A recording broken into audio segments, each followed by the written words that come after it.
Venus de loin, des terres du monde entier, pour renouer avec les racines, pour revivre l'Afrique, non comme un souvenir, mais comme une force intemporelle. Après le succès retentissant de la première édition, Kemet Reconnexion revient pour une nouvelle immersion au cœur des savoirs et des mystères africains. Du 16 au 31 mai 2025, à Yaoundé au Cameroun, rejoignez la deuxième édition de Kemet Reconnexion. Un voyage exceptionnel où chaque jour révèle un héritage sacré, chaque échange nourrit la conscience, chaque geste réveille l'âme. Des maîtres spirituels, des prêtres initiés, des guérisseurs, des chercheurs de vérité, ils seront là pour vous guider, vous enseigner et vous reconnecter à l'essence de la tradition africaine. Plongez dans les initiations ancestrales, vibrez au rythme des tambours et découvrez la spiritualité africaine comme jamais auparavant. Kemet Reconnexion, parce qu'il est temps de réécrire notre histoire et de faire rayonner l'âme africaine. Du 16 au 31 mai 2025 à Yaoundé au Cameroun, inscrivez-vous dès maintenant pour vivre l'expérience qui changera votre vie. Infoline.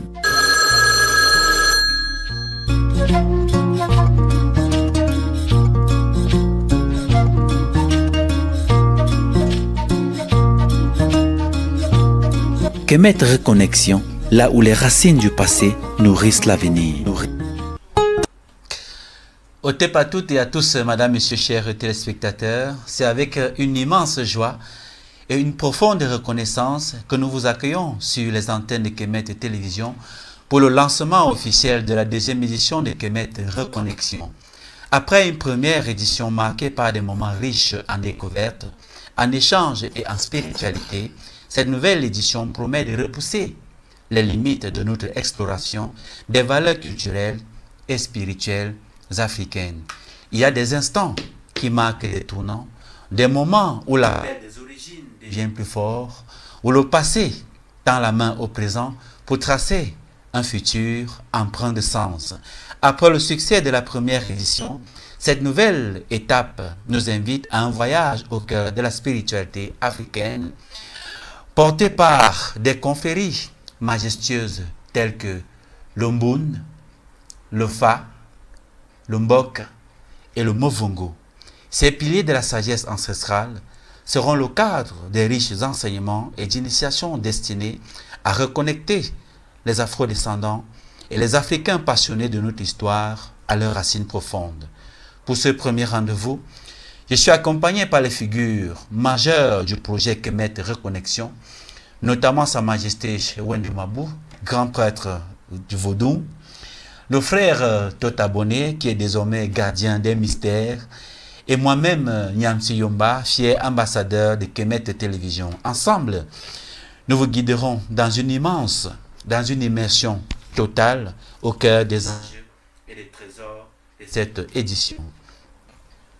Préparez-vous à vivre une expérience unique où savoirs ancestraux, rites initiatiques et réflexions profondes s'entrelacent pour révéler les arcanes de notre identité collective. Kemet Reconnexion n'est pas qu'un événement, c'est une renaissance, un appel à tous ceux qui souhaitent rétablir le lien sacré entre le passé, le présent et l'avenir. Bienvenue dans cette aventure exaltante, Kemet Reconnexion 2024.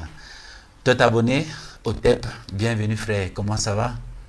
Au TEP, moi j'ai Nyamsi Menombai, ma pied au TEP, on n'a pas mbai. Ma conne, ma conne Nyamsi, ma conne, moi j'ai Indomabu, Sa Majesté Indomabu. Ma conne une baisse mitovo bien, maintenant bon Newty, Amina Misseminasi, au TEP à toutes les sœurs et à tous les frères de combat. Au TEP, Sa Majesté, comment ça va ce matin? Très bien. Au TEP, Nyamsi, au TEP, aux frères, tot abonnés, au TEP à tous nos téléspectateurs, tous nos abonnés, au TEP à la régie, au TEP à tous ceux qui nous suivent à l'instant. Mito Benou, Peto Yade Yade, mais vivait et gouvernement Yuan, Wazo, Minero, Mito Benou et même Biro Fide Boulé, mais collégiens tiens, ni con le Eti. Nous y sommes, Kemet Reconnexion 2024. Nous allons commencer par le début. Nous allons donner, n'est-ce pas, la date à laquelle est prévue la deuxième édition de Kemet Reconnexion. Tu gardes la parole. Oui, Kemet Reconnexion, c'est vrai qu'on vient de sortir tout fraîchement de la première édition. Bon, si cela ne tenait qu'à nos frères et sœurs, pendant ce mois, on serait en train d'organiser Kemet Reconnexion. Bon, c'est vrai qu'il faut quand même un peu de temps pour mieux parfaire et Kemet Reconnexion 2025, comme on dit, aucune œuvre humaine n'est totalement parfaite, parce que déjà à partir de l'expérience de Kemet Reconnexion première édition, on peut dire en partie que ça a été une réussite, mais pour mieux encore faire, il faut qu'on se donne un peu de temps, et c'est pourquoi c'est allé en mai 2025. Ça commence effectivement le 16 mai 2025.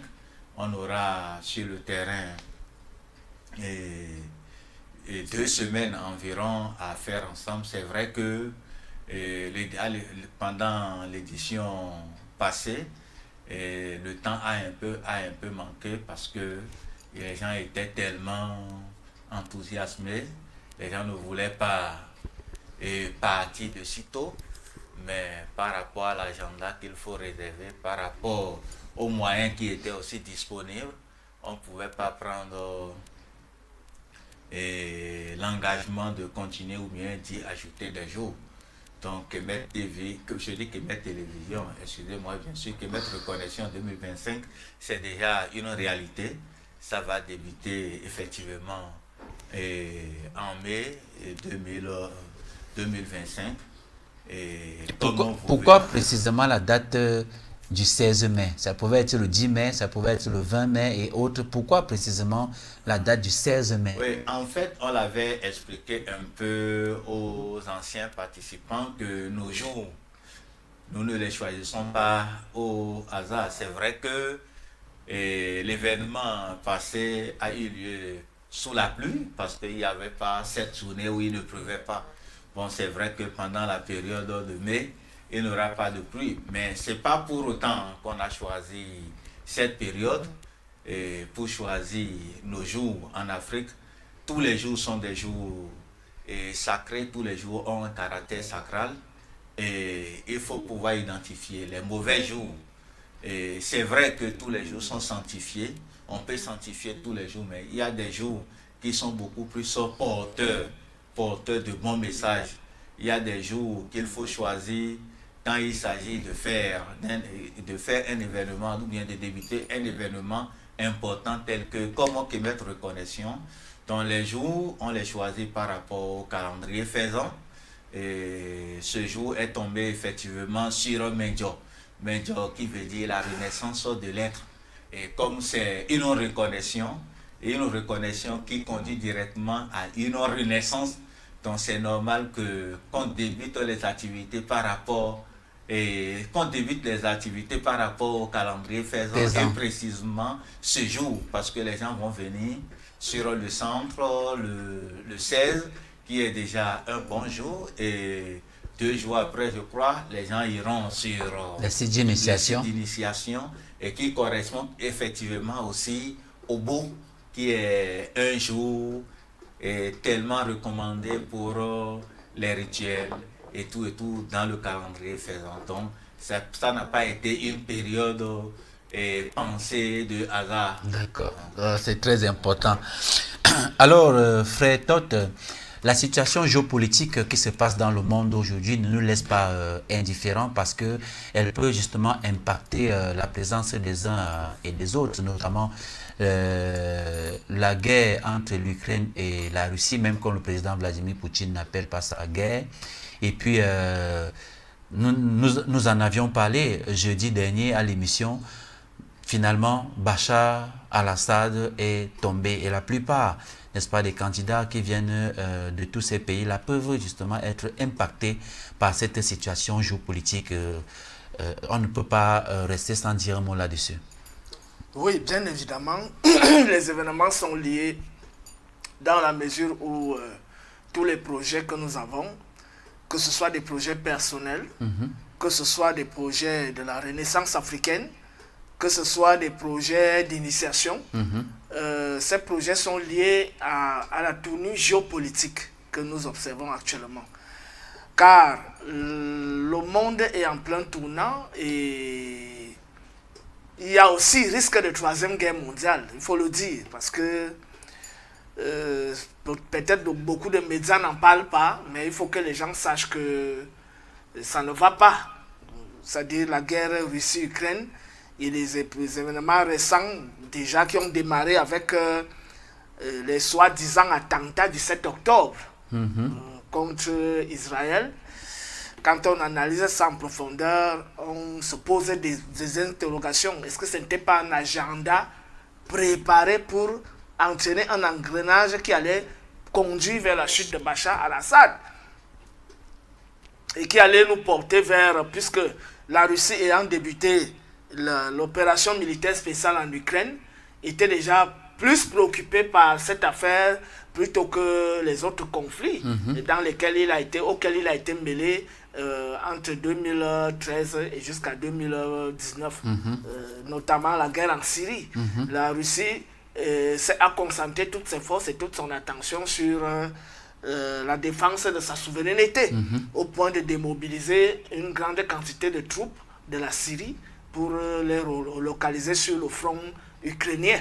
Et ce qui a donc alerté les intelligences, notamment le Mossad, la CIA, pour mettre en œuvre un système d'engrenage qui allait se déclencher partant des attentats du 7 octobre jusqu'à la chute de Bachar al-Assad. Nous ne sommes pas en train de dire que ce sont eux qui ont eux-mêmes fomenté les attentats du 7 octobre, mais nous disons que ça peut aussi être une possibilité. C'est-à-dire que, comme on connaît la nature sanguine et belliqueuse des musulmans, on savait qu'ils allaient réagir. Lorsqu'on allait commencer à attaquer Gaza, le Hezbollah allait réagir, le Yémen allait réagir, l'Iran allait réagir. Et le plan qui est caché derrière, c'est que une fois que le Hezbollah tombe dans le panneau, comme le Hezbollah est tombé dans le panneau, on a commencé à attaquer le Hezbollah pour chercher à le neutraliser à partir du Liban.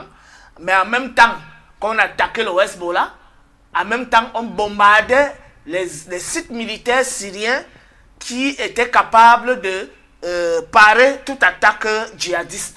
Donc il se menait une guerre, une double guerre qui a donc préparé l'événement de la chute de Bachar al-Assad. Nous on a vu ça venir. Donc c'est même d'ailleurs ce qu'on a annoncé la semaine dernière, à savoir que l'argument c'est qu'il faut qu'on empêche le circuit d'armes du Hezbollah pour que le Hezbollah ne s'attaque plus à Israël, que Israël ait les mains libres.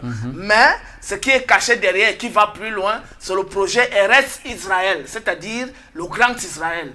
Et l'enjeu, c'est quoi le Grand Israël? C'est que Israël doit s'établir de la frontière de l'Égypte, tout Gaza, toute la Cisjordanie, en passant par le Liban, la Syrie, jusqu'en Irak. Et cela stipule quoi? Toutes les terres qu'Abraham, historique ou légendaire, a piétinées, doivent être récupérées et contrôlées par Israël. Donc, le rôle de la CIA et du Mossad était donc de créer cette tumeur au niveau de Gaza pour donner donc libre cours aux événements qu'on a observés au Liban. Et comme ils savaient très bien qu'ils ne peuvent pas vaincre le Hezbollah sur la terre libanaise, il fallait chercher à couper donc les lignes de ravitaillement qui se situaient le Hezbollah avec l'Iran, qui liaient le Hezbollah à l'Iran, pour que le Hezbollah ne soit plus ravitaillé militairement et que le Hezbollah meurt dans l'œuf, c'est-à-dire meurt progressivement, puisque dès qu'on coupe les lignes de ravitaillement, le Hezbollah n'a plus la possibilité de pouvoir combattre Israël. Et donc, en ce moment, Israël a donc toute la possibilité de neutraliser le Hezbollah avec les mains totalement libres. Et aujourd'hui, trois puissances régionales, deux puissances régionales et une puissance globale sont en train de jouer le jeu sur le terrain, parce que la Russie et l'Iran, la Russie n'ayant pas voulu soutenir Assad, tout simplement parce que les Russes ont été déçus par l'attitude de l'armée syrienne qui a été pénétrée comme le beurre et qui n'a opposé aucune résistance à l'avancée des djihadistes. Les Russes, étant donc réalistes et pragmatiques, se sont dit, Pourquoi irons-nous mourir face à un peuple lui-même qui est incapable de se défendre?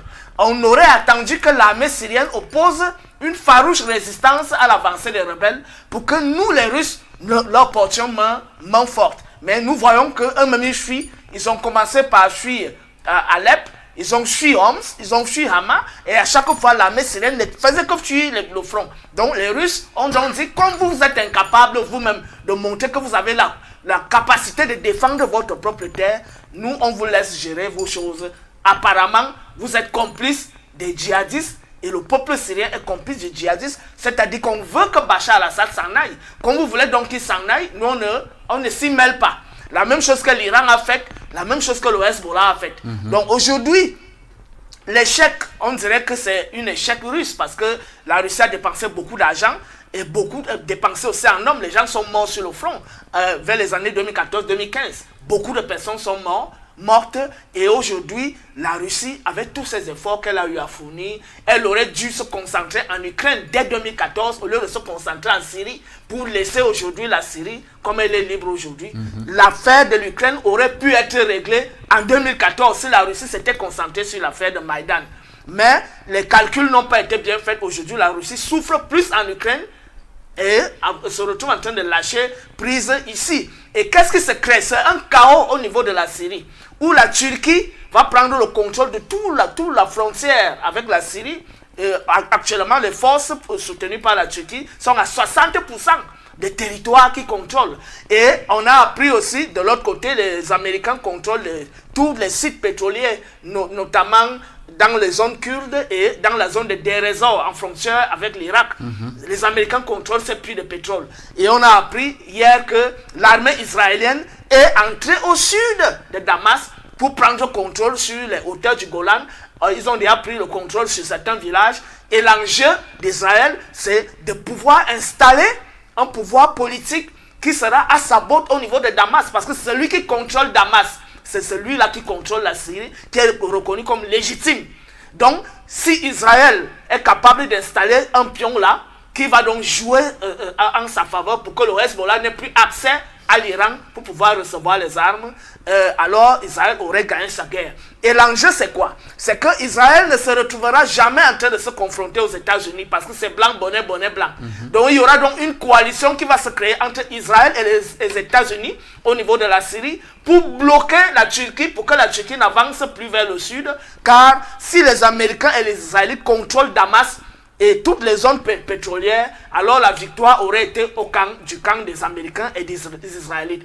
Et ce qui se fait là actuellement, c'est que il y aura forcément des batailles entre les forces pro-turques et les forces israéliennes et américaines. Donc ça va créer un tel chaos qu'à un certain moment, les bases militaires russes qui sont restées et qui ont été notamment dont certains rebelles ont dit qu'ils vont garantir la présence de cette présence russe-là, de ces bases russes-là. Et certaines factions rebelles risqueraient maintenant d'appeler les Russes au secours. Et la bataille va se dérouler maintenant sur le terrain entre les Turcs, les Russes. Donc c'est un chaos qui est en train de se créer et c'est une grave crise mondiale. Parce qu'avec l'arrivée de Trump, il y a beaucoup de choses imprévisibles qui vont se dérouler là. Et tout récemment aussi, j'ai appris, Trump a annoncé qu'il va envoyer les missiles hypersoniques à moyenne portée en Europe, installés en Allemagne et dans toutes ces zones. Donc nous voyons comment la boucle se boucle, c'est-à-dire l'Europe est en danger, le Proche-Orient est en danger, y compris l'Asie. C'est-à-dire les pays tels que la Chine, la Corée du Sud et la Corée du Nord. Donc le monde est dans un tournant qui risque dans quelques mois basculer vers un chaos généralisé et qui va paralyser notamment l'économie mondiale, y compris toutes les activités envisagées dans le monde. Donc il était important d'ouvrir cette parenthèse pour quand même dire que oui, on a le projet que Québec Reconnaissance est en main, mais on ne sait pas ce qui va se passer entre aujourd'hui et le mois de mai. Donc nous demandons juste aux grands esprits de l'univers et à la bonne conscience des leaders des États, notamment les États-Unis, la Russie, l'Iran, la Turquie et tous ces pays-là, de rester lucides et de ne pas entraîner le monde vers le chaos. Il était important d'ouvrir cette page. Exactement, voilà. Surtout que Kemet Télévision ne vit pas dans un monde à part, c'est pourquoi on ne peut pas rester en marge justement de la géopolitique mondiale qui nous concerne tous, et même nous ici là. Qui conditionne l'économie mondiale. Effectivement, voilà. Et s'il n'y a pas d'économie, il n'y a pas d'activité. Voilà, exactement. Alors, Majesté, on revient donc sur Kemet Reconnexion. On va faire un bref bilan de la première édition de Kemet Reconnexion et puis on va projeter à partir de la deuxième édition. Alors, toi, personnellement, avant de revenir sur tous ceux-là qui se sont initiés et comment est-ce que le suivi est fait, qu'est-ce qui t'a marqué, toi, personnellement, sur la première édition de Kemet Reconnexion? Bon, il y a beaucoup de choses d'abord qui m'ont marqué, toujours dans le déroulement des activités, et du fait que des gens, c'est vrai que ce sont nos frères, ce sont nos sœurs, et des gens qu'on n'a jamais rencontrés, et nous sommes, il y a beaucoup de gens qu'on n'a jamais rencontrés qui sont sortis d'horizons divers pour être là. Et facilement, la façon dont ils sont entrés. C'est-à-dire le contact. Le contact. La relation directe. Comme si on vivait ensemble depuis très longtemps. Depuis des années. Donc, c'est-à-dire qu'effectivement, que ce sont des Africains et qui attendent véritablement l'occasion de venir en Afrique afin d'être ancré à l'égrégore ancestral. Et durant tout l'événement, ça n'a été que des moments de joie et on n'a pas enregistré d'incidents. Vous savez bien que gérer les humains, c'est vraiment difficile. Des gens qui n'ont pas reçu notre éducation, les gens avec qui on n'avait pas de projet, encore le seul projet qui nous a unis, c'était la reconnexion, et on a vécu comme si on était des frères. Et pour une première expérience, parce que Kemet Reconnexion 2024, c'était la première expérience, on l'a fait sans qu'il n'y ait d'incidents, sans qu'il n'y ait de casse, rien, tout s'est bien passé. Et ce qui nous a aussi beaucoup marqué, c'était surtout nos femmes, nos sœurs femmes qui sont allées au Mevungu. Et au retour, bon, on s'imaginait, on se disait peut-être que c'est un endroit parce que l'initiation au Mevungu ne se fait pas à l'hôtel, ni dans un restaurant de luxe. Il faut entrer dans la forêt où il y a les fourmis, il y a les moumoutes. Elles ont subi les épreuves. Elles ont subi les épreuves.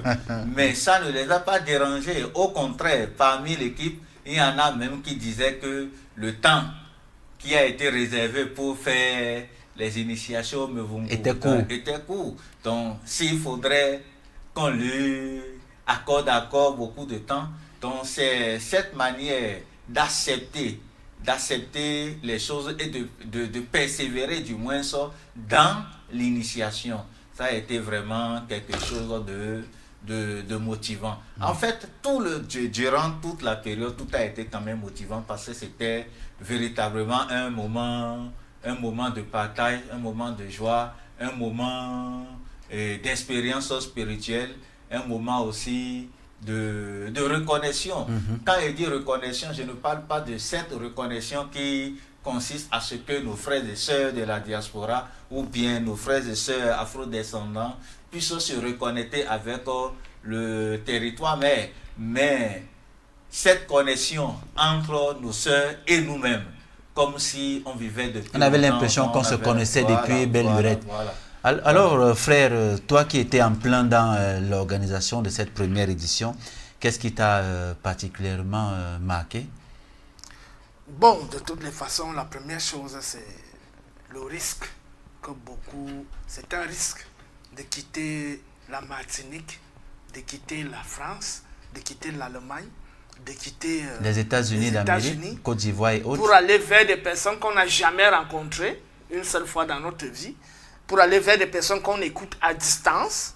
C'est vrai que j'ai eu plusieurs cas comme ça, mais ça c'était sur le plan individuel, les gens qui se sont déplacés pour venir me rencontrer personnellement. Mais cette fois-ci, ça a été en groupe, pour venir rencontrer un autre groupe qui organise un événement encadré par un certain nombre d'initiés. Ça a été beaucoup de courage, d'ailleurs on les félicite. Et nous saluons justement ce courage-là. Et je pense que même comme l'œuvre humaine n'est jamais parfaite, et d'autant plus que c'était le premier événement, beaucoup sont rentrés satisfaits. Et jusqu'aujourd'hui, ils continuent de nous encourager, de poursuivre cette lancée. Et nous sommes restés en contact d'ailleurs. Et seront même d'ailleurs à la deuxième édition. La quasi-totalité va revenir pour poursuivre leurs initiations qu'ils ont débutées. Parce qu'ils ne vont pas débuter, ils ne vont pas revenir sur ce qu'ils ont fait. Voilà, ceux qui seront nouveaux vont commencer là où les autres ont commencé. Et ils vont tenir la main des nouveaux. Voilà, donc c'est un peu comme ça, ils vont se passer le relais. Donc déjà, cet événement, cet engagement, ce courage m'a beaucoup ému. Et de notre côté aussi, nous devons nous féliciter parce que pour un premier événement comme celui-là, où on doit recevoir une masse d'environ une douzaine de personnes, sans oublier toute l'assistance. On a fait des conférences, on a eu des invités, des personnes qui venaient nous écouter, il fallait les entretenir, il fallait qu'ils aient à manger, qu'ils aient à boire. Et donc tout ça, nous-mêmes, nous devons nous féliciter parce que nous avons été suffisamment engagés, suffisamment éclairés. Nous avons aussi été suffisamment persévérants malgré toutes les difficultés que nous avons traversées. Et il faut gérer les humeurs des uns et des autres. Entre nous-mêmes, parfois, il y a parfois la fatigue ou la pression. Et tout ça, donc on a su gérer la nervosité, on a su gérer tout ça en équipe. Et en fin de compte, on s'est retrouvés ensemble, malgré qu'il y ait eu un élément qui a été évacué à cause des raisons que nous avons évoquées ici, je crois dans une émission de clôture, où on disait que effectivement nous ne voulons pas traiter avec les gens qui font dans les mélanges. Le syncrétisme. Et voilà, donc il y a des gens qui nous interpellent pour nous demander pourquoi l'acharnement. Il n'y a aucun acharnement. Si vous êtes alliés aux gens qui vous font plaisir parce que vous êtes encore chrétien, et qu'ils utilisent des éléments chrétiens dans leurs choses, que ça ne vous dérange pas, il n'y a pas de problème, vous pouvez continuer de travailler avec eux. Mais nous sommes très concentrés sur notre ligne. Nous sommes radicaux. On ne veut plus rien avoir avec les histoires de signes de croix, les histoires de versets bibliques, de personnages bibliques, des scénarios qui ressemblent aux scénarios chrétiens. Exactement. Et tout ça. On ne veut plus avoir affaire à ça. Il faut qu'on le dise clairement. Parce que nous savons que ceux qui nous ont écrit vont écouter cette émission. Donc nous sommes clairs là-dessus. Il n'y a pas d'acharnement, ce n'est pas un acharnement contre un individu. C'est une ligne stricte que nous avons fixée et toutes ces personnes qui sont venues vers nous, nous les avons avertis dès le départ que nous ne voulons pas ça, nous ne voulons pas ça, nous ne voulons pas ça. Donc faites l'effort de rectifier tous les éléments des syncrétiques qui reposent encore dans vos pratiques et autres. N'est-ce pas, quand on arrive dans une entreprise ou bien même à l'école, il y a un règlement intérieur qu'on vous donne de lire. Maintenant, si ça vous arrange, vous vous engagez. Maintenant, vous n'allez pas vous engager et en plein milieu, vous décidez de faire comme vous voulez. Donc, il y a ce problème-là que nous avons. Donc, quand les gens nous écrivent, c'est quoi cet acharnement? Si ces gens ont des acquaintances avec ces personnes, ces personnes peuvent continuer de collaborer là-bas et que ces personnes ne nous interpellent pas. Nous sommes donc clairs dans cette émission en disant que toute personne qui est dans une tendance syncrétique et qu'on le découvre à la longue, parce qu'une personne peut donner la face que oui, je suis pour la renaissance africaine, mais on se rend compte que dans ses discours, dans ses développements intellectuels, dans ses pratiques, la personne embrasse des logiques hétéroclites issus des cercles ésotériques, notamment de la franc-maçonnerie, du christianisme, parfois de l'islam, pour essayer d'introduire quelques éléments africains pour dire que tout ça c'est pour la renaissance africaine. Nous disons non. Parce que en aucun cas, dans une mosquée, on trouvera un imam qui fait allégeance à ce qui se passe dans les églises de ce sommeil pentecôtiste. Ou qui fait même le signe de croix. Ça ne se passe pas. Pourquoi c'est seulement chez nous en Afrique qu'on doit tolérer n'importe quoi pour dire que non, l'autre, il fait des travaux dans les initiations, il contribue parce que c'est aussi un rite africain. D'autres font des trucs sur la linguistique, donc c'est des trucs, ils parlent de l'Afrique. Mais si quelqu'un fait des travaux et qui ne critique jamais la franc-maçonnerie, ne critique jamais la Rose-Croix, ne critique...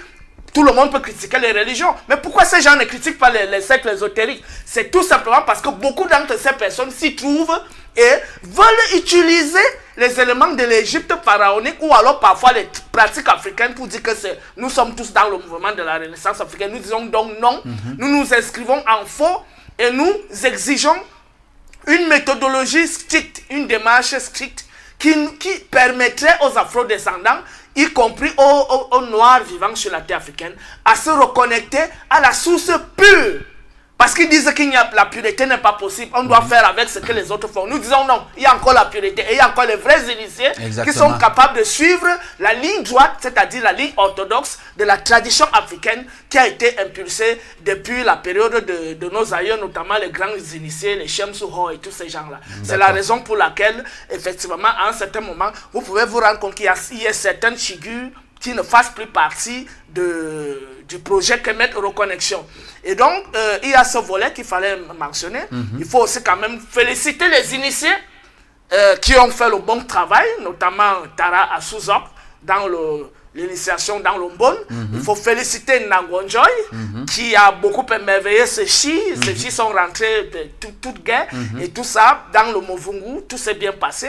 Et il faut aussi préciser que la porte maintenant est ouverte pour des nouveaux initiés qui vont venir compléter le vide qui a été créé après la séparation avec certaines personnes. D'accord, il est quand même important d'être rigoureux envers nous-mêmes.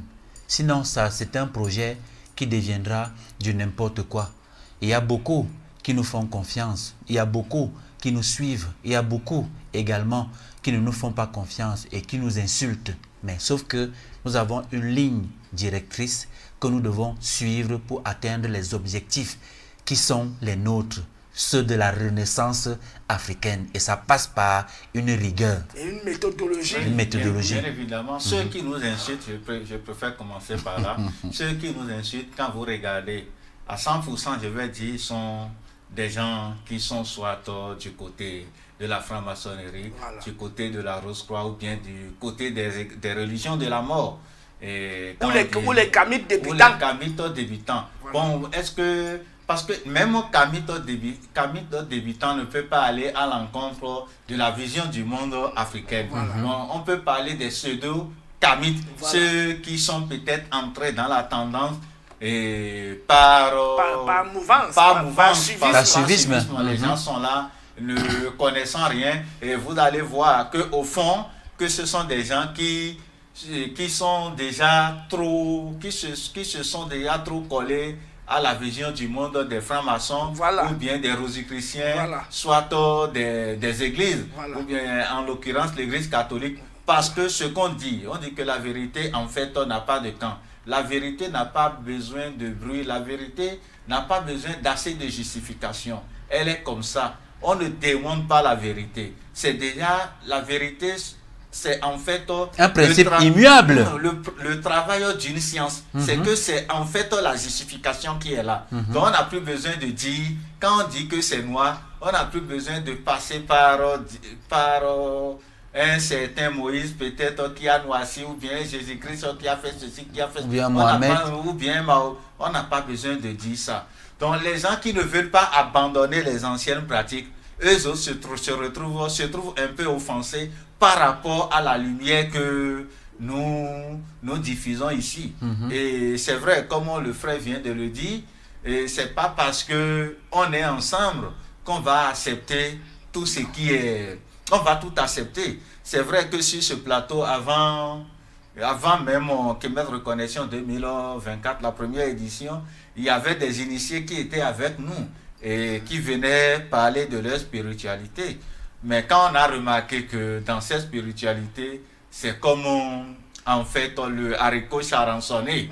Parce que le haricot charançonné, il faut bien regarder pour identifier les charançons dans le haricot. Mais quand on a remarqué qu'il y a de pareils trucs, nous ne pouvons pas accepter de Des mettre... francs-maçons qui se disent Kamit. Voilà, nous ne pouvons pas accepter de mettre nos gens en danger. Ça serait vraiment suicidaire pour le combat que nous menons.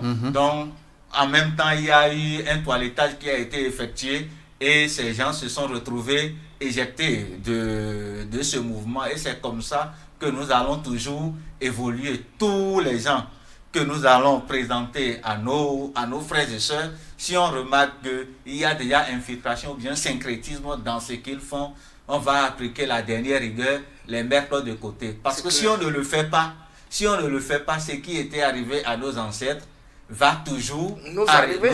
C'est ça qui a causé la chute des grands empires africains, voilà, l'infiltration. Donc il faut pas faire dans les sentiments. Parce que tel est mon ami ou bien je cause beaucoup plus avec tel que je dois accepter le syncrétisme ou bien l'infiltration, tout ce qu'il fait. Il faut mettre en fait beaucoup de barrières dans ça. Voilà. Il faut également dire que même au sein de nos familles, ça n'a pas été facile. Nos épouses qui étaient véritablement ancrées dans le christianisme, ça n'a pas été facile, mais nous ne sommes pas passés par une certaine imposition. On leur a tout simplement fait comprendre, comme nos ancêtres, à travers les actes, n'est-ce pas, de ce que c'est que la kémitude. Et nous sommes fiers aujourd'hui, que ce soit nos enfants, que ce soit nos femmes, elles sont totalement kamites aujourd'hui. Je suis très content chaque fois que mon épouse prend le téléphone, qu'elle appelle quelqu'un ou quand elle reçoit l'appel de quelqu'un, elle dit au TEP comment ça va, et puis à la fin elle dit triple au TEP. C'est-à-dire nous ne venons pas seulement demander aux autres de rejoindre la cause kamite, mais déjà même au sein de notre famille, frère, c'est un travail que nous avons fait, qui n'a pas été facile, mais aujourd'hui, on soit heureux, n'est-ce pas, que nos femmes ont suivi le train. D'ailleurs, c'est nos épouses qui ont cuisiné pour tous les candidats à la première édition de Kemet et Reconnexion. Oui, bien évidemment. Vous savez, le plus difficile parfois pour nous, c'est que lorsque tu accèdes au code de la vérité, en ce qui concerne ta mémoire historique, ta conscience historique et le pourquoi tu es venu au monde. Lorsque tu rencontres une âme sœur, cette âme sœur n'est pas forcément dans ta tendance. Donc il faudra réussir à convaincre cette femme de ce que vraiment toi tu n'es plus dans les choses là. Et bon, et ça doit se passer après une bonne séance de pilonnage, parce que une femme que tu n'as pas encore pilonnée, tu commences à lui dire que toi tu n'es pas chrétien, tu n'es pas musulman, je ne pense pas qu'elle va t'écouter. Le premier jour là elle va te quitter, elle va dire que le gars là c'est un sorcier. C'est un sorcier, exactement. Donc c'est à travers des bonnes séances de pilonnage et une naissance d'une bonne sympathie entre les deux consciences et les deux esprits qu'elle peut commencer à t'écouter, à tendre oreille à ce que tu lui dis, parce qu'il y a déjà un amour qui est né entre vous. Donc nous nous sommes aussi arrangés à ce que dans l'évolution, dans notre évolution affective, nos femmes commencent à comprendre les vrais enjeux de la Renaissance, d'autant plus que ce sont elles qui doivent éduquer nos enfants. Puisque donc, dans un couple, frère, sans te couper, dans un couple, il faut souligner que si les directions spirituelles sont opposées, forcément, il y aura toujours clash dans ce couple-là. Bien évidemment, non seulement clash, mais les enfants seront divisés. Voilà. Et parfois même, l'un des parents peut se retrouver séparé de ses propres enfants. Que les enfants se soient agglomérés, soit chez le père, qu'ils aiment plus, soit chez la mère, qu'ils aiment. Donc il faut une convergence d'idées, une convergence d'affection, une vision commune du monde qui va fédérer donc tous les esprits autour des intérêts qui dépassent les égos. Pour une stabilité de la famille. Non seulement de la famille, de la communauté. Pour un élan propulsant vers l'épanouissement de la communauté, du groupe, et y compris de l'Afrique tout entière. D'accord. Pour rester sur l'initiation, parce que c'est le volet qui intéresse beaucoup les candidats et même ceux qui sont déjà massivement en train de s'inscrire pour la 2e édition, comment se fait le suivi? C'est-à-dire ceux qui ont été initiés à la première édition de Kemet Reconnexion. Est-ce qu'une fois qu'ils sont partis, il y a rupture, il y a coupure? Comment se fait le suivi pour que ces derniers restent toujours dans la mouvance de l'initiation qu'ils ont suivi? Bien évidemment, comme on l'avait promis, il y a de suivi. Et c'est vrai, il y a d'autres personnes qui, après l'initiation, étaient restés sur le territoire africain, rejoindre leurs familles et tout, s'occuper un peu d'eux. Mais après ça, par exemple, les femmes qui se sont fait initier au Mvungu ont créé tout un forum. Et dans ce forum, il y a... Entre elles, les échanges. Il y a la matriarche, elles font les échanges, chacun échange ses expériences, elles reçoivent les enseignements de part et d'autre. Mais en dehors même de la matriarche, il y a des femmes qui se sont fait initier au Mvungu et qui nous écrivent pour prendre de conseils et qui demandent des choses. Il y a ce suivi qui est là, même du côté de Asuzok. Ceux qui se sont fait initier au Mbun ont la possibilité de changer avec Tara Asuzok. Et il est disponible à les accompagner. Et ça serait ainsi jusqu'à la deuxième édition. Et même après la deuxième édition, il y aura toujours des suivis. Nous sommes ouverts, nous sommes disponibles.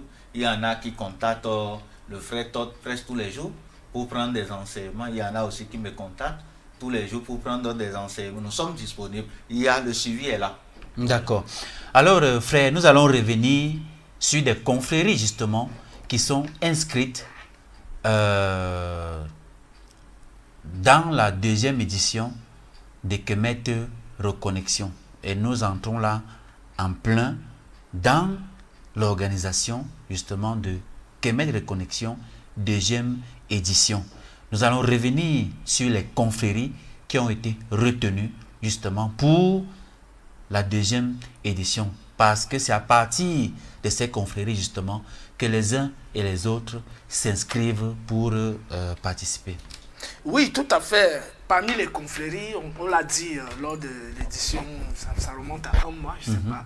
On a dit que parmi les confréries qui sont retenues, il y a la confrérie féminine, notamment le Mvungu, parrainé par Nangonjoy et tout un groupe. C'est vrai qu'on ne doit pas appeler tout confrérie parce que confrérie c'est masculin, alors que le Mvungu est féminin. On peut tout simplement dire groupe initiatique. Le groupe initiatique est retenu chez les femmes, c'est le Mvungu, donc qui est coordonné par Nangonjoy et tout un groupe de matriarches, des mères aussi initiées au Mvungu, et qui a reçu un premier groupe d'initiés, lequel groupe va revenir et pour poursuivre les initiations. Prête aussi à accueillir de nouvelles personnes pour la prochaine édition qui se tiendra en mai. La deuxième confrérie retenue, qui est une confrérie essentiellement masculine, c'est la confrérie du Mbon, notamment coordonnée par Tara Asuzok, avec tous les grands initiés qui l'entourent, parce qu'il ne travaille pas seul. Il est avec un collège, ils sont, je pense, environ 9 personnes, et ils ont reçu un premier groupe qui va revenir pour poursuivre les initiations, et ils sont disposés à accueillir de nouvelles personnes, c'est-à-dire des hommes, parce que c'est essentiellement réservé aux hommes.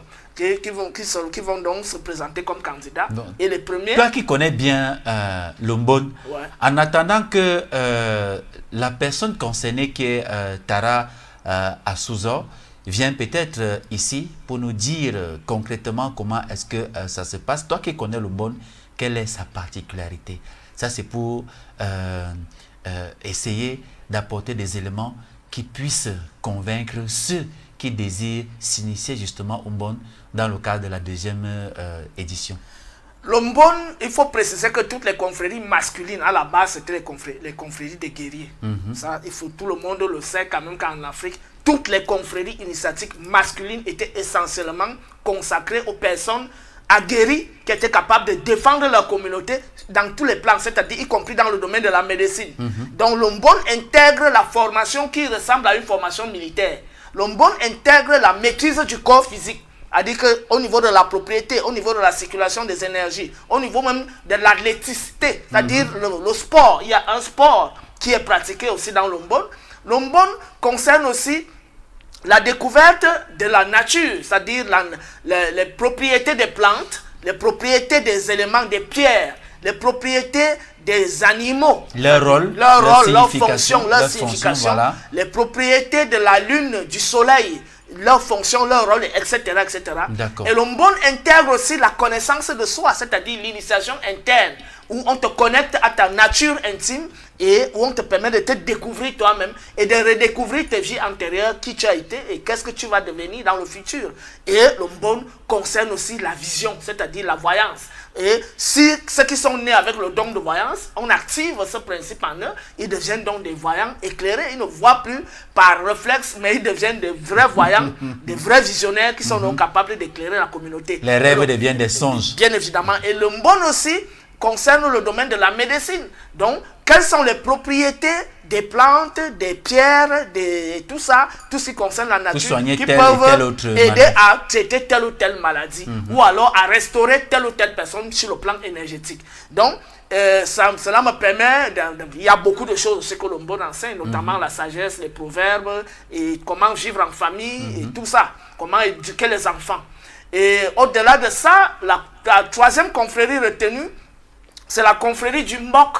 Qui entre justement pour la première fois. Pour la première fois, et qui est aussi une confrérie consacrée uniquement aux hommes.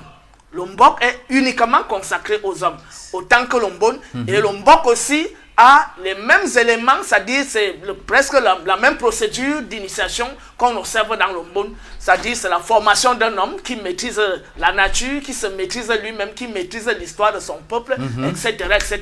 Donc, au-delà de ça, il y a la quatrième confrérie retenue, c'est le Fa. Je pense que le concerné sera là pour nous en parler.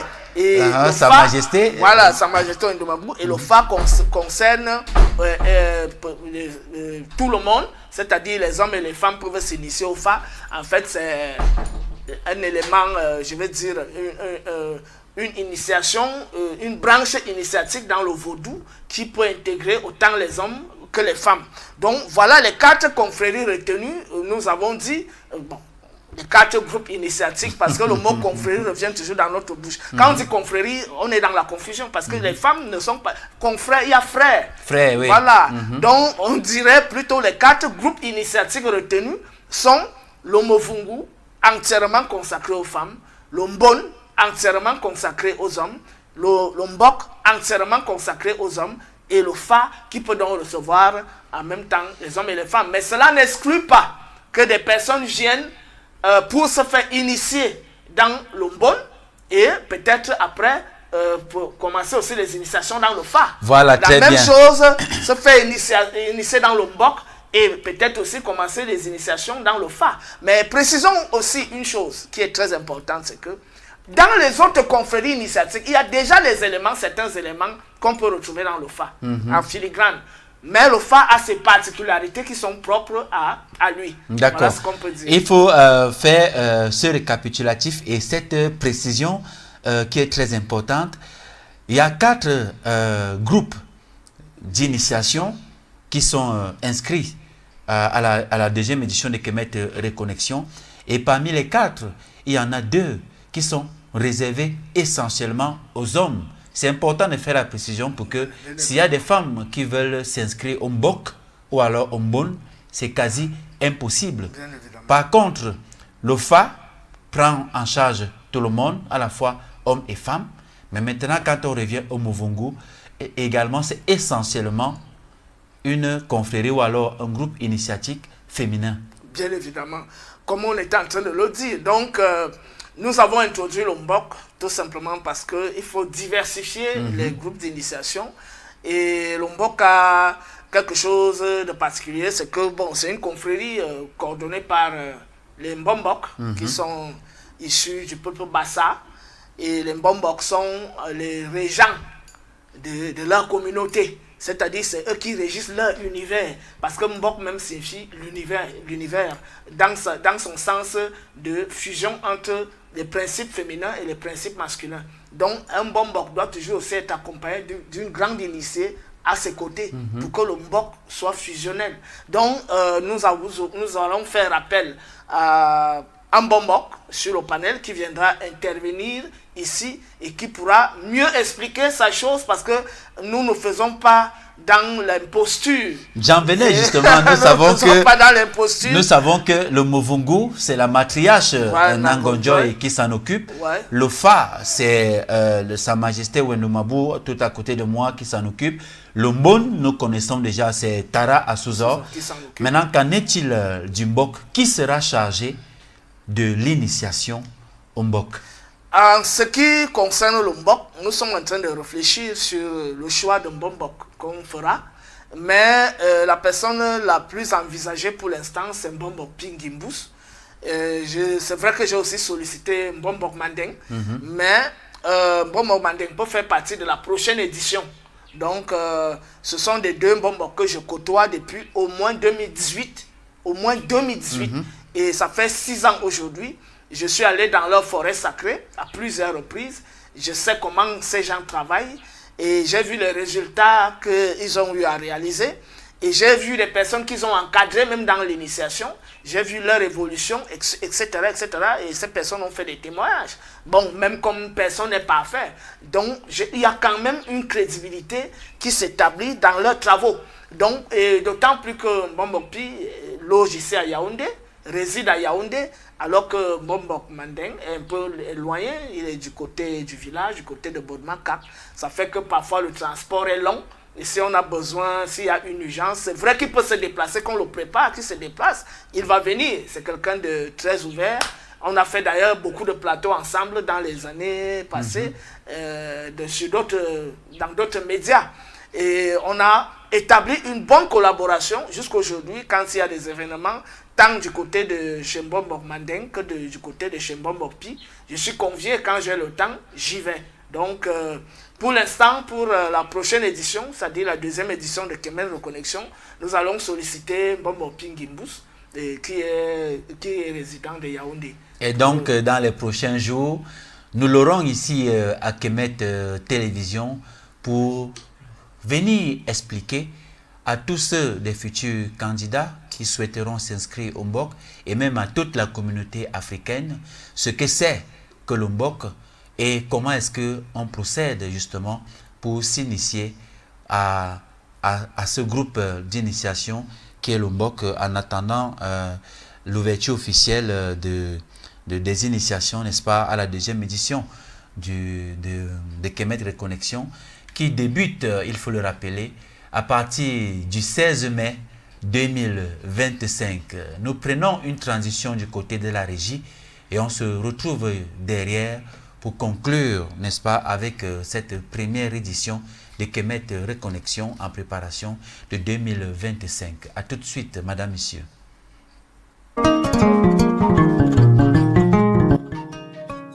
Ils sont venus de loin, des terres du monde entier, pour renouer avec les racines, pour revivre l'Afrique, non comme un souvenir, mais comme une force intemporelle. Après le succès retentissant de la première édition, Kemet Reconnexion revient pour une nouvelle immersion au cœur des savoirs et des mystères africains. Du 16 au 31 mai 2025, à Yaoundé au Cameroun, rejoignez la deuxième édition de Kemet Reconnexion.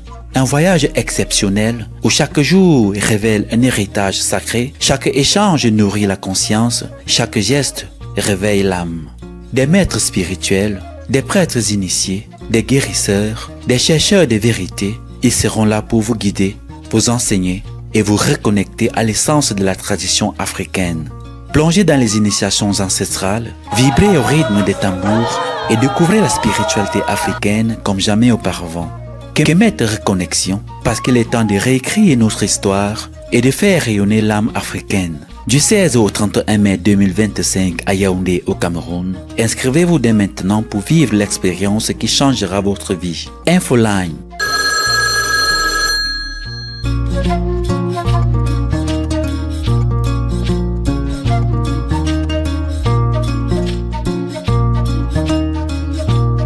Kemet Reconnexion, là où les racines du passé nourrissent l'avenir.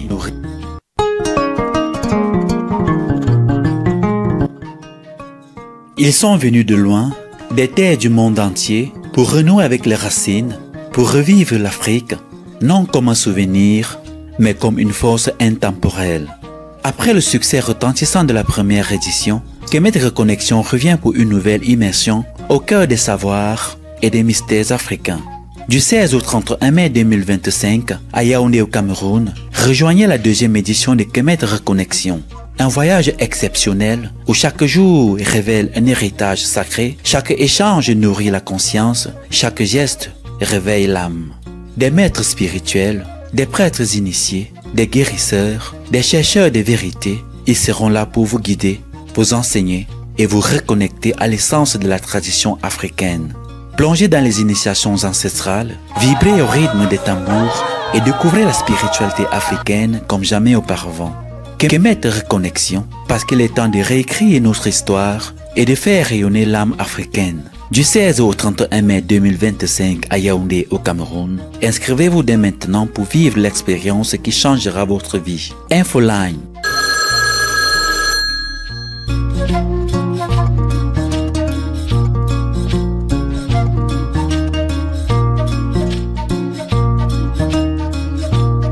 Kemet Reconnexion, là où les racines du passé nourrissent l'avenir. Retour sur le plateau. Alors, frère, nous allons conclure cette émission. Nous ne pouvons pas tout dire. Ce n'est que la toute première édition de Kemet Reconnexion. Jusqu'en mai 2025, chaque 2 semaines, nous allons produire une émission, n'est-ce pas, pour cette occasion. Et donc, nous avons dit ce que nous pouvons dire pour la première édition. Mais je voudrais quand même que Sa Majesté Wendo Mabou, qui s'occupera du FA, n'est-ce pas, nous dise très rapidement quelque chose sur l'initiation au FA. Tu nous as parlé du Mbon, tu nous as parlé du Movongo. Dans les prochains jours, nous aurons le Mbombok Pi, Ngimbous, qui viendra nous étaler, n'est-ce pas, la science du Mbok. Et Sa Majesté qui s'occupera de l'initiation au FA, quand même va nous dire un mot là-dessus. Okay. Comme on le dit souvent que la répétition est là de l'enseignant, et on va y revenir parce qu'il y a eu des émissions ici sur ce même plateau sur le FA. Alors, le FA c'est quoi? Le FA, bon, pour beaucoup d'autres personnes, les gens qui ne comprennent pas trop ce qu'on appelle le FA, c'est uniquement un art divinatoire où on peut aller consulter le FA pour un problème d'ordre spécifique. Quand il y a une situation qui ne va pas trop dans sa vie, on part rapidement consulter le FA. Mais ça, ce n'est que le volet pratique du FA. Sinon, tout être humain a en fait son FA en lui. Et il faut passer par une initiation pour connaître ce FA, qui n'est rien d'autre que le signe du FA. Exactement. Et qui se pratique chez les hommes dans la forêt sacrée et chez les femmes dans la grande salle. En fait, chez les hommes, on fait l'initiation au second degré et au premier degré, et chez les femmes, l'initiation au second degré. Donc, le FA, en fait, permet à l'être humain de se découvrir, de connaître sa nature intérieure et sa nature extérieure. Ce qu'il est venu faire dans ce monde, pourquoi il est venu dans ce monde. Nous avons tous une mission, mais quelle est sa mission sur cette terre? Ma mission, qu'est-ce que je dois faire? Quelles sont les divinités auxquelles je suis assujetti? Il y a des gens qui entrent dans les initiations, c'est vrai, c'est bon, surtout dans le cadre du vaudou, les gens qui partent se faire initier. Bon, quand on parle du vaudou, on sait que c'est un panthéon de divinités. Il y a des gens qui partent se faire initier n'importe comment. Mais à travers le FA, tu peux déjà connaître les divinités qui sont en toi. Quel est l'élément de la cosmologie qui domine en moi? Si c'est l'eau, si c'est le feu, si c'est la terre, c'est à travers l'initiation au FA qu'on peut connaître ça. Qu'est-ce que je dois faire, même sur le plan professionnel? Quel est le travail que je dois faire? Et peut-être que j'ai choisi un boulot dans lequel je ne m'en sors pas. Donc maintenant, à travers l'initiation au FA, quelles sont les zones d'ombre qui font que ce boulot,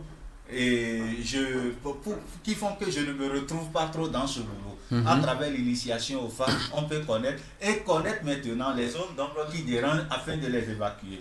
Quelles sont mes couleurs préférées? Je dois connaître ça dans l'initiation au FA.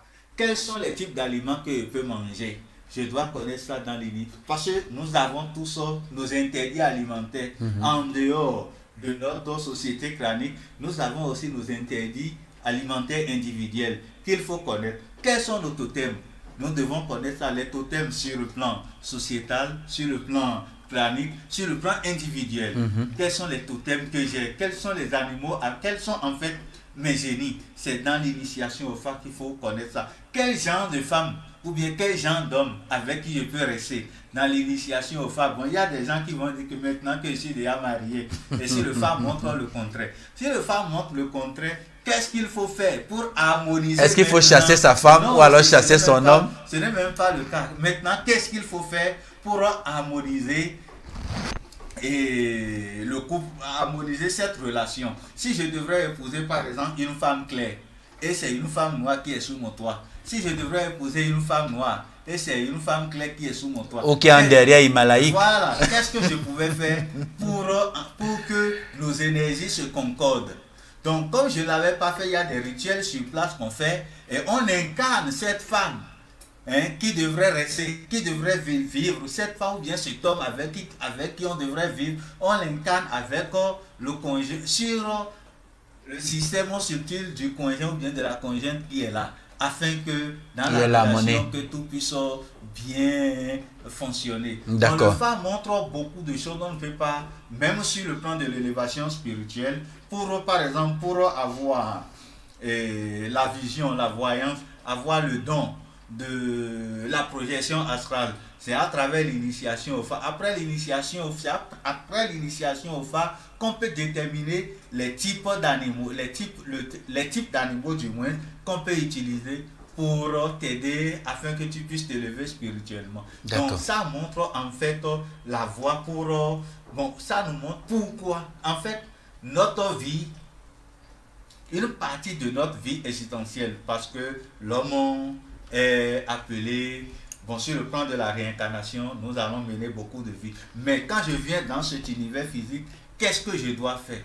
Comment vivre pour pratiquer effectivement cette spiritualité pour laquelle je suis appelé? D'accord. Et donc, le phare prend en compte les deux genres. Donc, qu'on soit femme ou bien qu'on soit homme, il n'y a pas de restriction en termes d'initiation concernant le phare. Parce que, en résumé, l'initiation au phare te met en face de ton âme, de ton esprit et de ton legba. Le legba, par habit de langage, ce que je peux appeler ange gardien.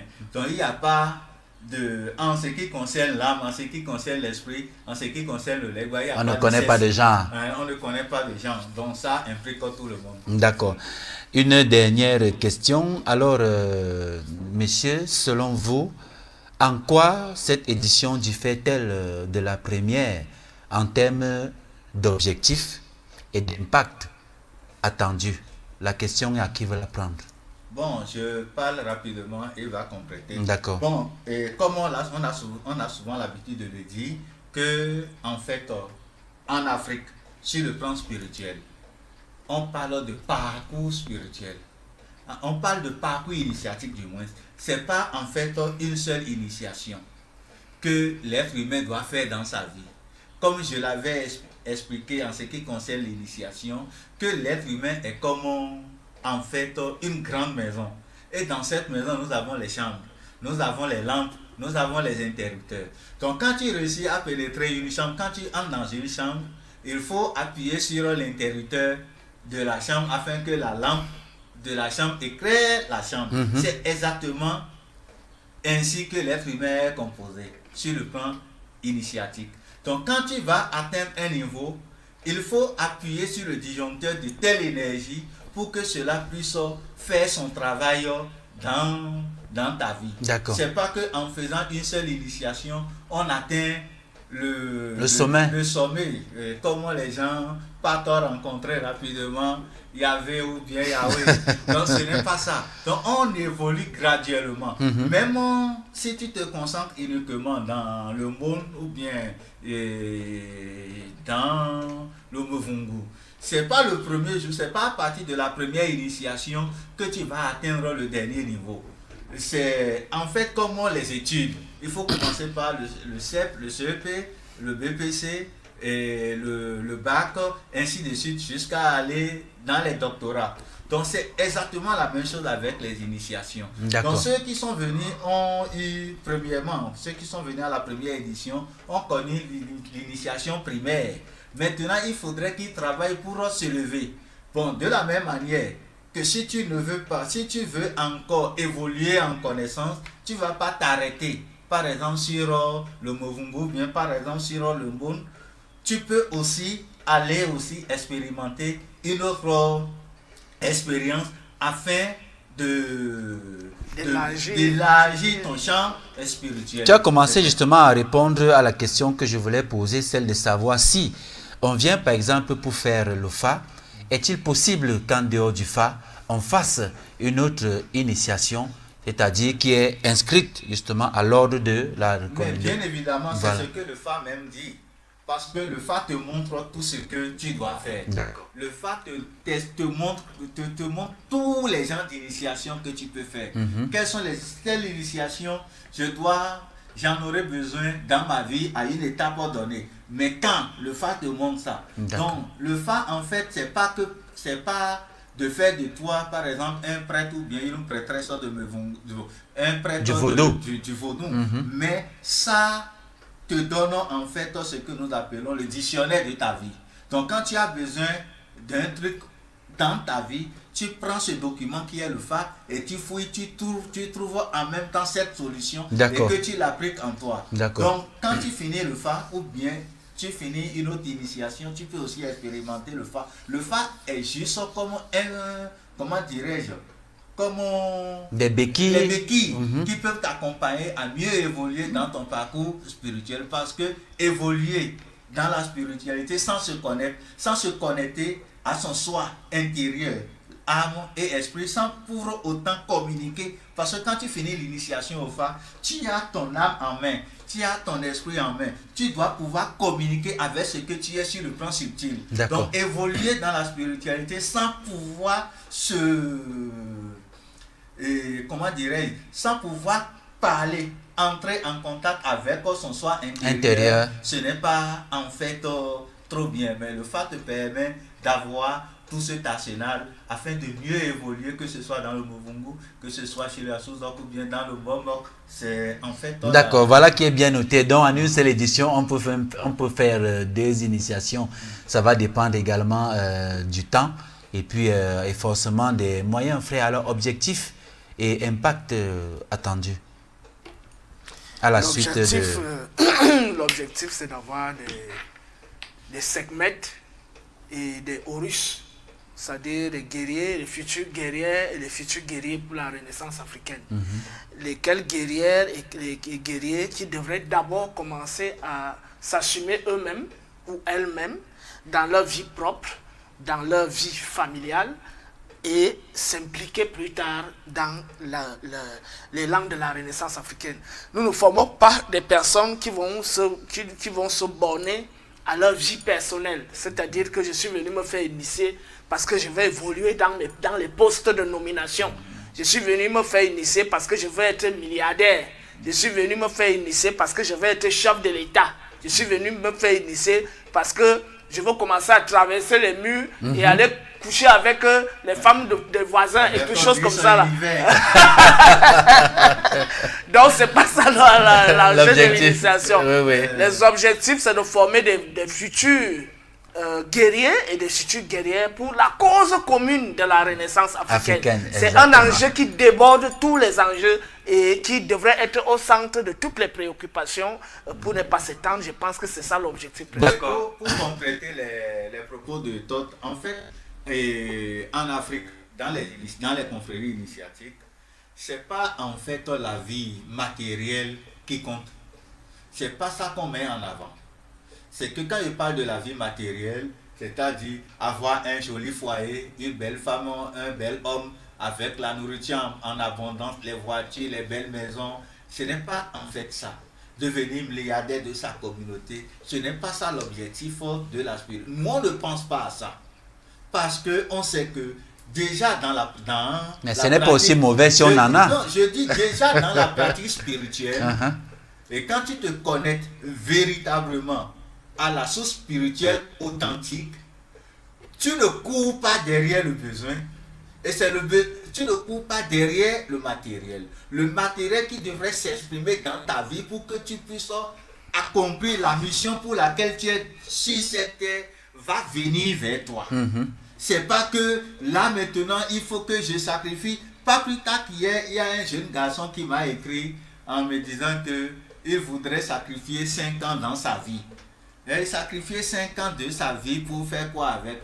Que 5 ans pour avoir la richesse proportionnelle, et que s'il lui reste 20 ans, il accepte pour sacrifier les 5 ans pour que ça lui reste 15 ans. A-t-il la certitude qu'il avait même encore là, tu lui offrirais ces 5 ans pour vivre? En fait, c'est pas ça en fait l'objectif spirituel dans ce que nous faisons. Notre objectif c'est quoi? Que chaque être humain soit capable de se prendre en charge sur tous les plans, que tu deviennes un être holistique, que tu aies le développement parfait, que quand je suis malade, d'après la tradition de mes ancêtres, qu'est-ce qu'il me faut pour corriger ça? Qu'est-ce que je dois faire pour que mon enfant qui doit venir ne vive pas comme les délinquants, que mon enfant n'aille pas prendre la machine et cambrioler avant de vivre, que mon enfant ne parte pas dans les déviances sexuelles, devenir pédé ou bien. Vous savez qu'aujourd'hui, il y a beaucoup de nos jeunes frères qui sont devenus des pédés à cause de la famille. Parce qu'ils cherchent l'argent facile, ils ne veulent pas travailler. Et quand le ventre reclame un peu, ils sont capables d'aller offrir des anus pour prendre de l'argent. Or, la spiritualité ici, en tant que parent, ce que tu peux faire pour que l'enfant reste sur son destin, reste en fait pas sur son orbite, et que ces choses n'arrivent pas dans sa vie, tu dois les connaître. Donc, c'est pas le matériel qui est en avant. Ça peut venir quand les maîtres de la cosmologie remarquent que tu as besoin de tel montant ou bien de telle chose pour accomplir une mission. Pas pour peut-être amasser d'argent dans tes poches, dominer.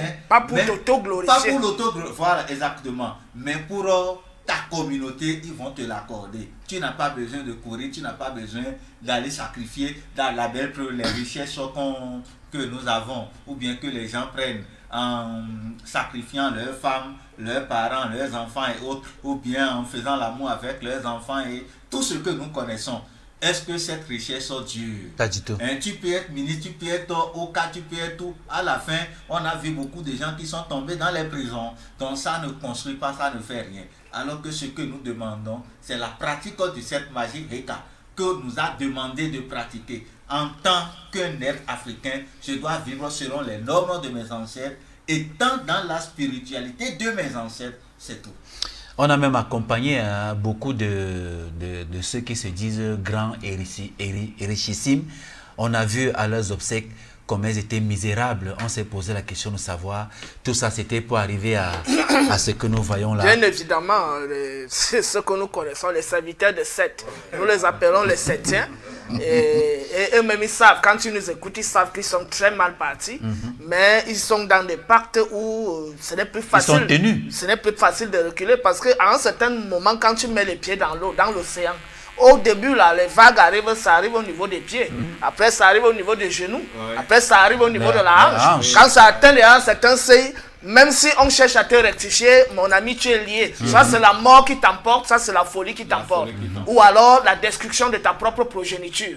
Donc, on constate que beaucoup aujourd'hui souffrent dans leur corps. Et même leur propre progéniture souffre parce que parfois ils laissent des enfants zinzins, fous, des ratés, et tous les milliards qu'ils auront accumulés vont retourner dans les énergies négatives où ils les ont puisés. Donc on regarde la vraie nature d'un homme à travers sa progéniture et les œuvres intellectuelles qu'il a laissées pour le bien-être collectif. C'est là où on dit voilà un grand homme qui est parti. C'est pour ça qu'il y a ceux qui sont morts et on qui sont les a oubliés, oubliettes, bien évidemment. et il y a ceux qui sont morts depuis 1000 ans aujourd'hui, mais qu'on continue d'exploiter les œuvres. Comme un adage de chez moi qui dit que le jour de ta naissance, tu es le seul à pleurer.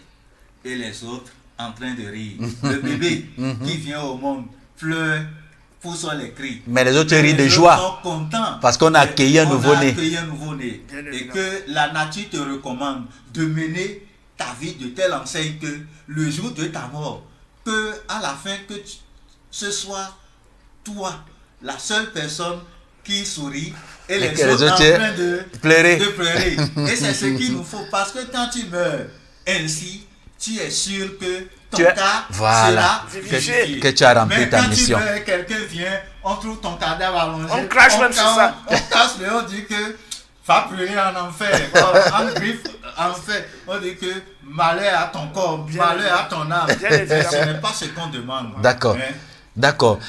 Alors, monsieur, pour sortir définitivement de cette émission, pour ceux qui ont écouté cette dernière, c'est-à-dire cette émission, comment faire pour s'inscrire justement à la deuxième édition de Kemet Reconnexion?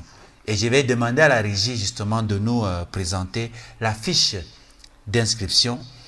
Voilà, vous avez la fiche d'inscription de Kemet Reconnexion, deuxième édition, qui se tiendra du 16 au 30 mai 2025.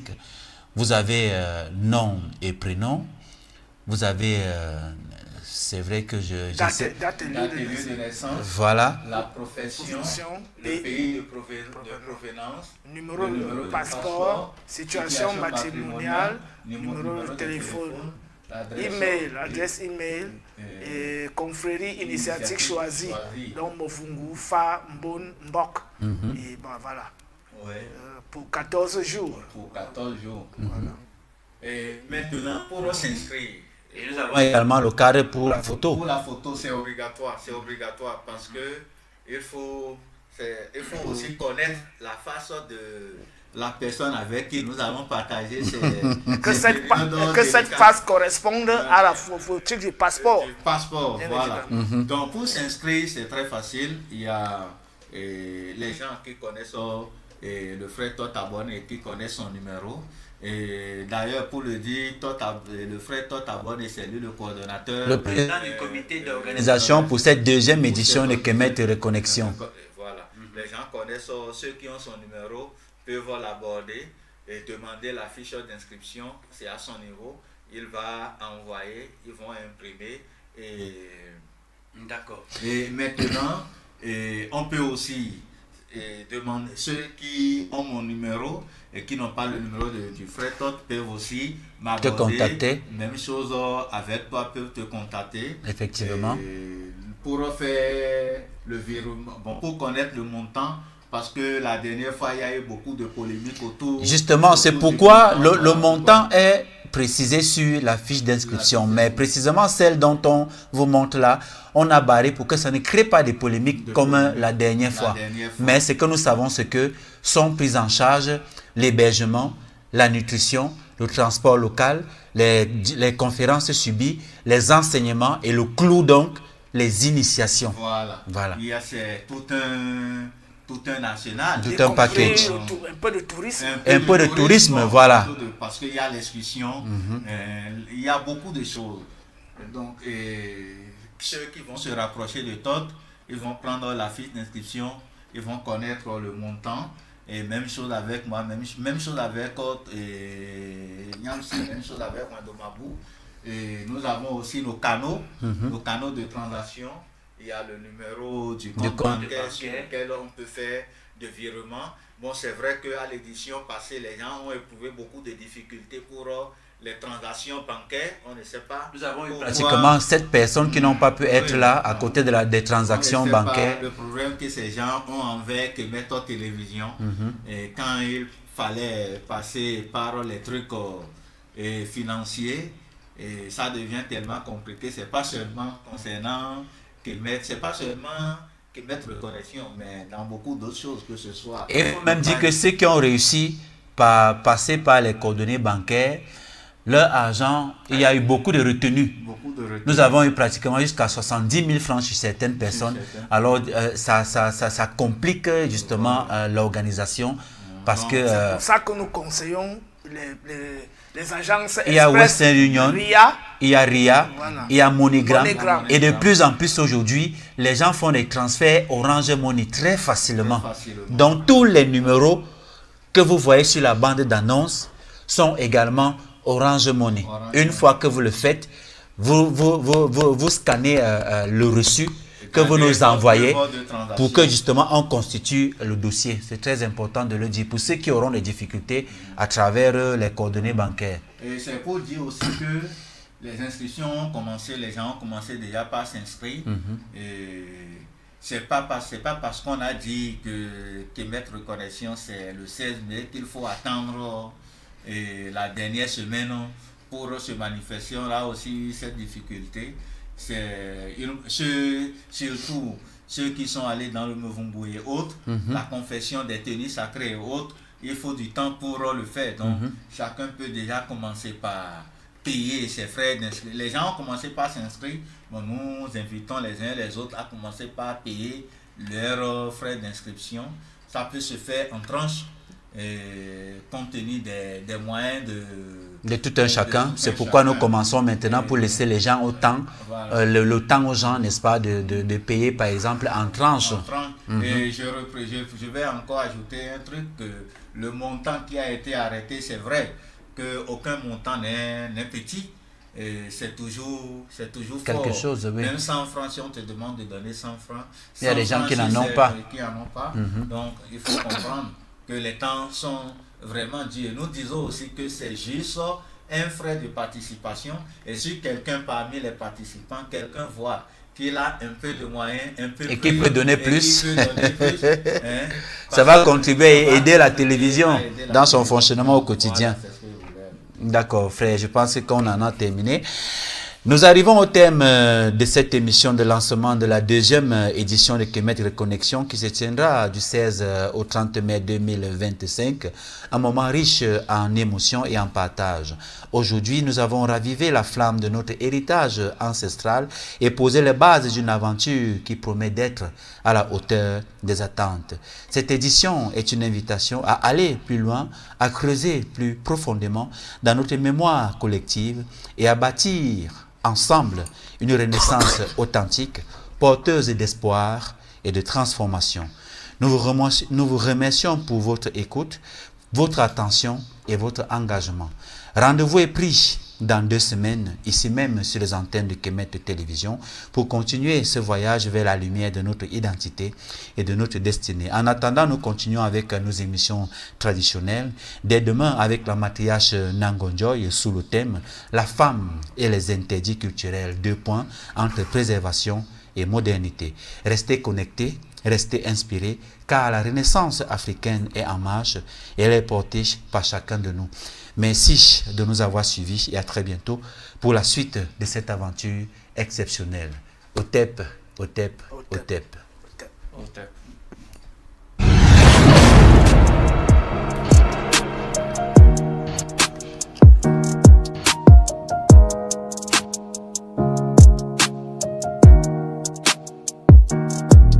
Otep.